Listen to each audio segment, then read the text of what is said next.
Pois é, doutor Pedro, você que está ali na UTI o tempo todo, lidando tão de perto assim com a morte, com a vida, com as superações, com aquelas pessoas que foram no quase, com tantas emoções, com a emoção da família, a emoção...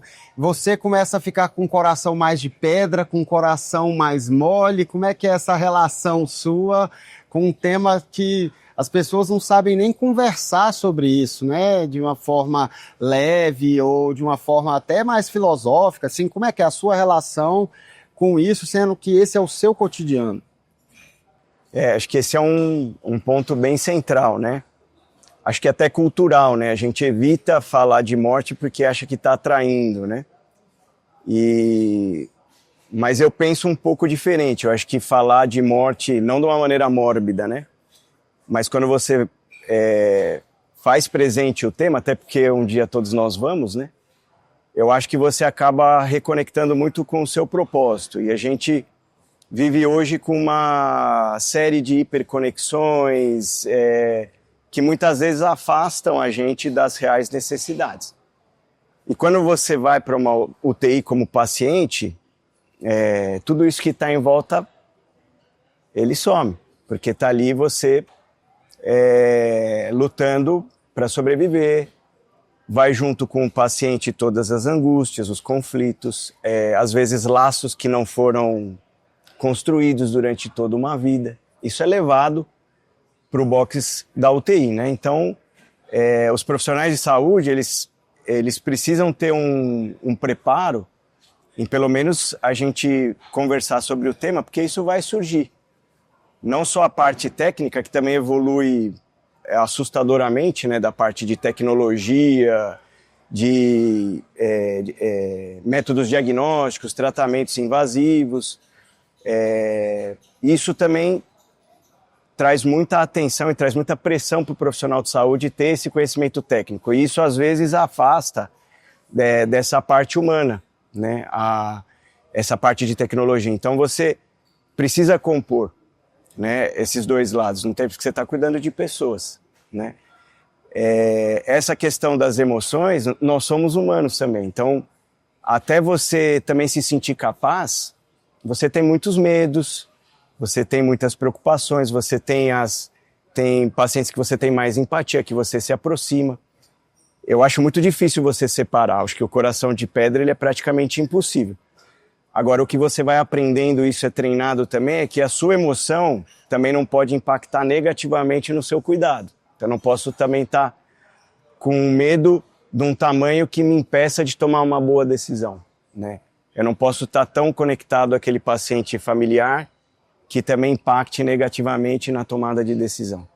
Então, isso é uma coisa que vai vindo com a experiência e com essa conexão com toda a equipe. Hoje, a gente fala da equipe multiprofissional e eu bato muito nessa tecla porque é fundamental os cuidados de enfermagem, da fisioterapia, da nutrição, da psicologia, né? Então você trazer tudo isso, às vezes até falar da espiritualidade, que você vai entender os valores do paciente e da família, porque aí você vai ter todo um tratamento sim técnico, aquela terapêutica para reverter o processo de doença e paralelamente o cuidado da pessoa como um todo. Essa pessoa tem pai, mãe, filhos, irmãos, né? Isso tudo está colocado junto ali, às vezes numa situação, às vezes até numa situação irreversível. Essa pessoa, existe às vezes a grande probabilidade, e muitos deles acabam falecendo na UTI. E aí eu acho que também tem muito esse cuidado de ser de uma maneira mais branda, com um desfecho que possa trazer conforto ao paciente, que isso a gente evoluiu muito também no tratamento do sofrimento, e para quem fica, tentar abrandar o luto, né? Então, às vezes, aí você conseguindo dar um desfecho nas relações, a gente consegue ver uma morte em paz, de fato, né? Nossa, que missão! É realmente um dom, porque, que nem você falou, muitas pessoas saem da UTI, né? Mas muitas vão embora. E eu acho que para você administrar, né, uma equipe tão grande como o Sírio-Libanês, nós estivemos lá há 2 semanas, como eu te falei, e aí eu vi toda a organização, eu nunca tinha entrado ali, né, dentro, a parte realmente da UTI, Então, é um dom muito grande. Como que você usa como profissional, assim, levar a sua mensagem? Porque a gente sabe que não são todos os profissionais que já chegam com a experiência que você tem. Então, acho que você tem que estar sempre ali passando para eles, né? E é uma equipe muito grande. A gente está sempre em construção, né? Agora, eu tenho também a grande sorte, a grande honra, né, de trabalhar num lugar de excelência, né? E que nem o Ricardo comentou, excelência tecnológica e de recursos humanos, né? Então, eu me sinto muito privilegiado de trabalhar com as pessoas com quem eu trabalho, né? Então, o sarrafo técnico já é muito alto. Só que ali você vê que vão muito além, né? Você vê as pessoas, o grau de comprometimento, de dar de fato o melhor cuidado como um todo, né? Não só técnico, mas de você conseguir atender o máximo que você puder as necessidades daqueles pacientes e familiares que estão lá.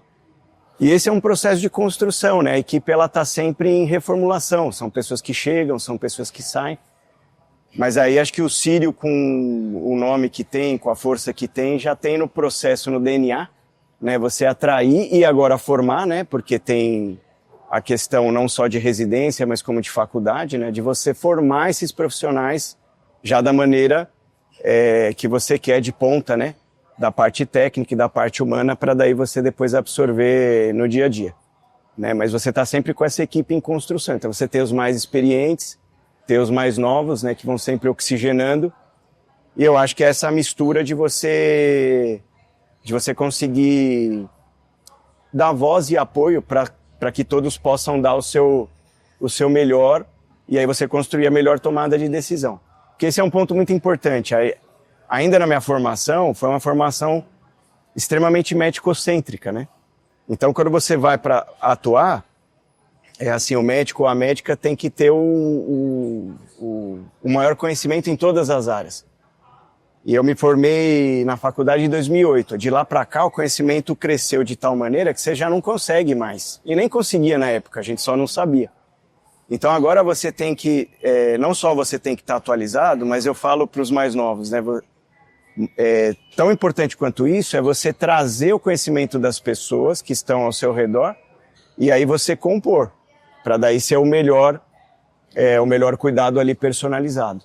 E muitas vezes não está na minha mão, mas está num fisioterapeuta, numa fisioterapeuta, num enfermeiro, numa enfermeira, numa nutricionista, né? Então, e aí essa organização, de fato, eu pelo menos até hoje nunca vi na formação esse olhar para você treinar essa liderança para você poder trabalhar em equipe, né? Mas isso que é o que faz a maior diferença, ao meu ver, né?